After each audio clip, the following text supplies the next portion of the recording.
All right, so what's up, guys? We're back with another vlog. We're gonna be doing a vlog on the Prerunner today. We're on our lunch. The sun is highest in the sky, so I think it's like I had to find a good area because I could have done this at work, but there's just people everywhere, and then people look at you weird when you're taking videos. So this is the area. It's like the swap meet here in National City. Perfect, nice little cul-de-sac. But yeah, even like all the people that live here on this street are just staring, so oh well. Hopefully I don't get mugged.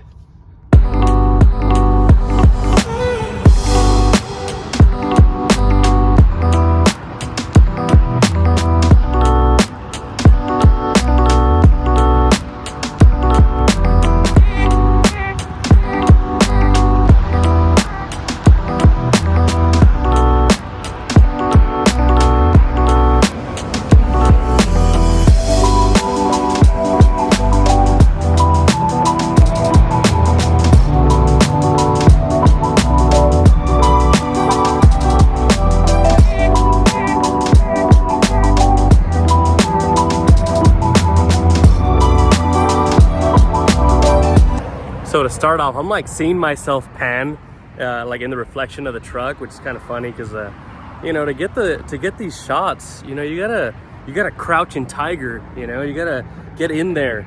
But anyways, let's get started from front to rear. I'll let you know how I got this thing towards the end, and then we'll go from there. Hopefully this damn freeway behind us isn't ruining like the sound and stuff. So this is a 1997 F150. It's the XLT model. It came with a 4.2 5-speed, so it is manual.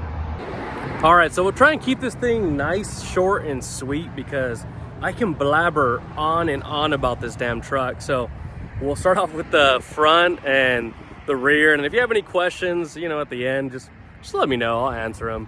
I don't want to bore you with a whole lifelong story.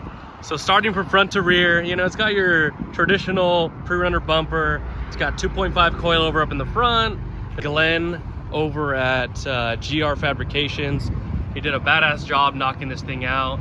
It's been on the truck. Oh, well, the truck was built about maybe, I don't know, back in 2003. I personally didn't give it the style that it has right now. It was my dad's truck. He's the one that's was sold it to me. And basically I revived it because this baby did not look like this when I grabbed it.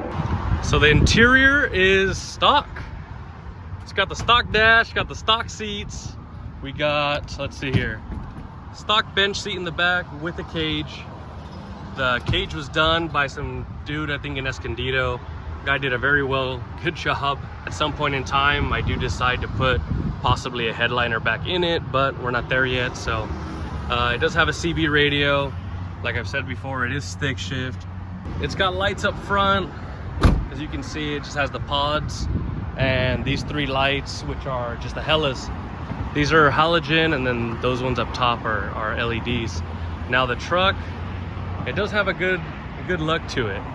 And it's been around for so many years that my dad never really skipped a beat on ever really holding this thing down, like keeping it put away for so long. No, he beat the crap out of it, and he used it, and it's always done us so well. It's something that I've seen as a kid, and dude, I love the thing. So me owning it now is great. Now if you're wondering what this cable is, it's from my little intercom. He did a pretty badass job keeping everything pretty tight. The A-pillar tubes are obviously tied to the A-pillar of the cab. It's a pretty nice cage, did really good work. Obviously it seats 5 people, 2 in the front, 3 in the rear. If you want to get really gangster, then we, you know, kick that bad boy up and then you sit somebody in the front. But now jumping to the rear, we have a nice setup because we do have obviously 235-inch spares. We got our little tracks, some spare oils and stuff in that little container. Put some fire extinguishers on your stuff, boys, because it will protect your investment. Plus, safety first. Obviously, some pods with amber lenses, and then it's got you know, a shovel. I have it zip tied because I haven't really needed it yet, but if we make it to Glamis, we'll probably need it. Obviously, just a little shackle tow hook hanger. It does have a deaver pack in the rear. I think the front gets about 17 inches of travel, and the rear gets about, I believe it's 16. In the rear, we do have the 2.5 smooth bodies. We do have a bump stop. We do have limit straps. Over the past year that I've owned this thing, I've learned to drive it. Trust me, the first time I took it out, this thing was, I felt like I was gonna break it. Luckily, over time, we have become more comfortable with it. That's the video I wanna get you. The video of this thing actually driving and, you know, out in the desert, not in a cul-de-sac talking about what it can do. Right now, it does have a new engine. So you can see the nice shiny parts up in there. New headers, which have some dirt on it now. But it's got a, you know, a simple shock tower, nothing crazy. I do need to box in a few areas because the truck was built back in 03, guys.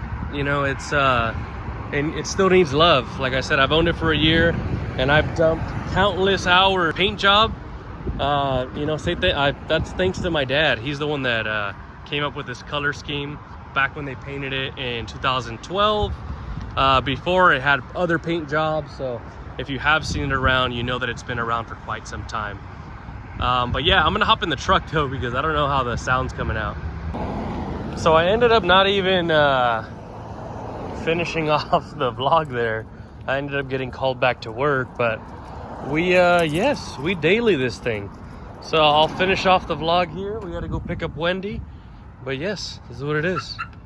So basically, where I was gonna finish off with was, I guess, a story time on how do I own this thing.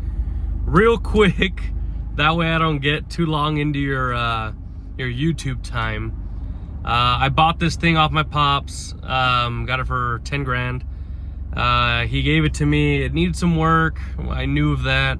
I bought it literally as a daily driver. I sold my daily driver to buy this thing and conned Wendy into saying yes to it. So basically what we did was we bought this thing on a Friday, we washed it up, drove it home. That same day, the battery was shot, it was done. So I bought a new battery. I was like, nothing's stopping me from owning this thing because I shouldn't have bought it at the time that I did, but I did. Whatever. Next day, I put an alarm and tinted windows on it. Then the alternator goes out on the way home. I put a new alternator in it. Me and my buddy Bobby. We got that done. 2 days later, or actually I went through like a whole week. Then the belt started ripping. Change out the belt. That following Saturday, which was a week apart, the motor goes out. Now the motor's out. I'm like, damn, I can't find a way to replace the damn motor in time, so I started doing my shopping. The boys here at work helped me pull this thing out. We pulled it out, sent it to a place up in Escondido. They were able to rebuild the whole engine. Well, actually not even the engine, just the block. They took the whole engine apart, trans, everything, and just gave me everything back in boxes. Not their problem. I just didn't follow the rules, I guess, or directions. Called my boy Juan out, which is a quick and easy mobile auto service oil change. The guy's great at what he does. He pulled me out of a tight spot. In the back of the shop, on the floor, he put the whole engine back together. Him and another buddy of mine that's done all my other mechanic work, whatever. These guys knock it out. I gotta give credit where it's due. These dudes knocked it out on the floor with the tools from the truck. They didn't have to bother us for anything. Quick and easy oil change, auto service. The guy is badass. If you want to know about him, he'll come to your house. He'll rotate your tires, brakes, dude. He does everything. He's badass. Anyways, meanwhile, they're doing that. You know, I'm painting the engine bay, welding in reinforcements, doing all kinds of crap. Did a bunch of things. I wouldn't really say a lot of money because it was whatever I had in our savings. And yeah, Wendy let me do that. I burned through our savings to go ahead and finish up the truck. I finish it. Now me and Wendy overhaul the front suspension. Wendy did a lot of work with me on this front end.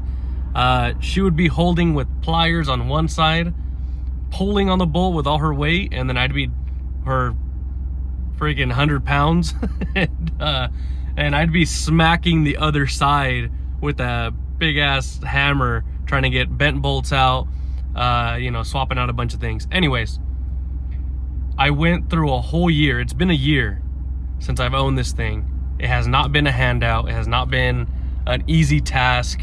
I've thought about it 100 times to give this thing back and get my money back. But you know what? We fell in love with this thing. You know, it's been fun. It's been on many trips since I've owned it so far. It's been on hundreds of damn trips with my dad. But you know what? The whole point of this whole story is don't give up. I'm not gonna get all, you know, tell you like, oh, you know, follow your dreams. No. Don't give up.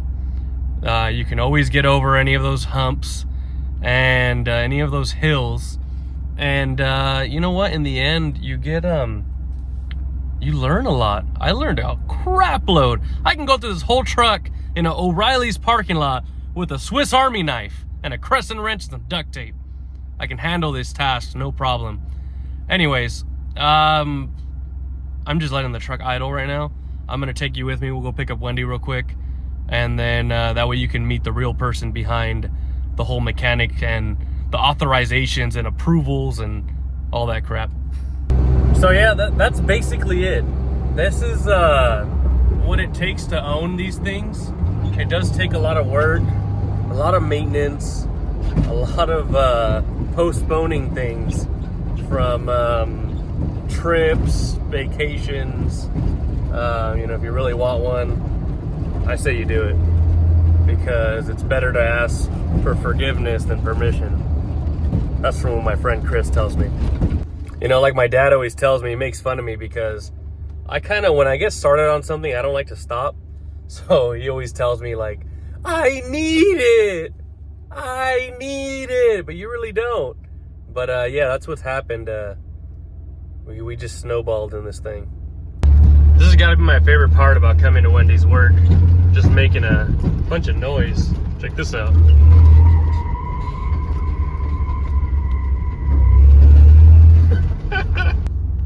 Don't mind the gas light on. We're probably still gonna get home and bring Wendy to work in the morning. But there she is. What? So here's the loan officer. She's the one that handles all the approvals, authorizations, gets us this far, gets to do all of these things. Say hi, Wendy. No. She's camera shy. Anyways, thank you guys for watching. Hope you guys liked it. Me blabbering about a truck all day. And it's just the start. This is just so you know the truck. After this is all fun and games, painting and swapping bolts out and crap and prepping. We'll get this truck out here probably within the next week. Go hit some trails. All right, guys, later.